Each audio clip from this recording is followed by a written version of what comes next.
kay mamatay gusto sa yawa lagi nga aron nga ma-prove ko sa yawa nga kini si Job kung mawala niya ang mga kaptangan o matagaan sa mga balatian, mga sakit nga dili maayo.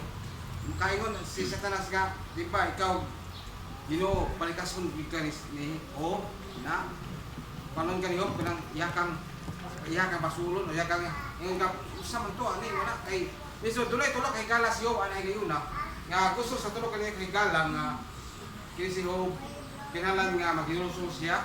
Kaya lang susiyo ni Job ang iyang kinabuhi. Good. Nagtabo niya tungod kay dunay mga salaod nga niya. Ay, sa nakasala siguro ka. Oo. Mo pala itong panahon na. I-analyze ni Job, muwa man jud koy nabuhat nga sayop sa Dios. Wala bisa tulog kay galan niya kalingaw gyud balik-balik.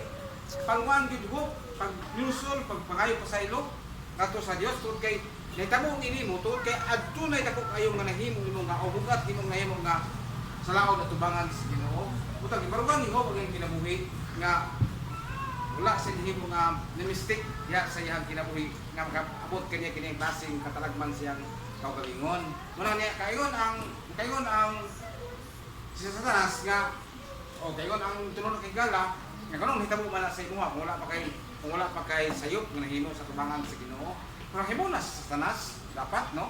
Dibaw na ta nga gitugutan si Satanas pero wala sa Dios pero ilan sa Dios nga ayaw hilabti ang iyang kinabuhi ka na nga mga nasa yung part siya nawas pero may mabot nga may tabo na niya.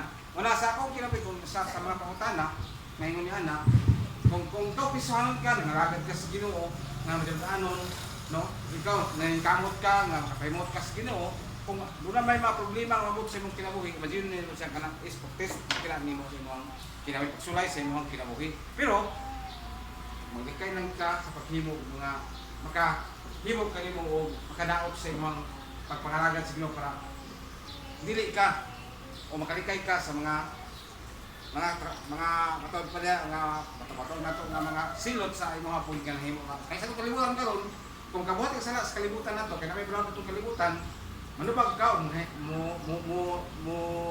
bato pa niya nga imo pinagsugubangon ang katubagan niya ng imong gibuhat ng mga salaod pero sa Ginoo to sabtan sa gibuhat ni nahitabo sa Job gitugutan siya ni atong panahon na sa Dios pero si Job kaya ginabuhi mo hebalutan nga si Job usa siya ka tawo nga tawag sa Ginoo. Sige, Brother Rizzy, usap dayon ko.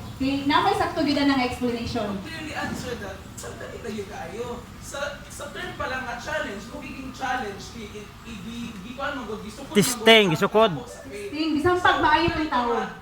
Dili punishment, testing. Actually, mawagay na, nakibali, ang katong gihatag sa Ginoo nga mandog sa yawa nga, hilapti ang tanang butang nga anaakan niya, pero ayaw hilapti iyang kinabuhi. Tungod kay ang kinabuhi, di ba, pagkuhaon ng itong kinabuhi, wala mo tayo mabuhat. Patay na. Oo, gawas ko, kung kaning mga butang nga aniya sa atong palibot, nga atong giangkon may mawala sa ato di ba kabalo magita nga, tanang butang nga aniya sa atong ang kinabuhi, mawala, o dali na ginilisan. Munang ingon ba nga, kanang ang busapot ito ang Hinapti ang tanan nga naa sa iya. hinapti ang tanan nga ana sa iya pero ayaw ang iyang kinabuhi tungod kay kung paano kinabuhi unsa pa may pulos sa iyang sa kanang gipahamtang Job kung wala na siya kinabuhi di wala na siya mabuhat onwards kay wala man ang kinabuhi sa iya sa mga gisukod ra ang test ni Job to simply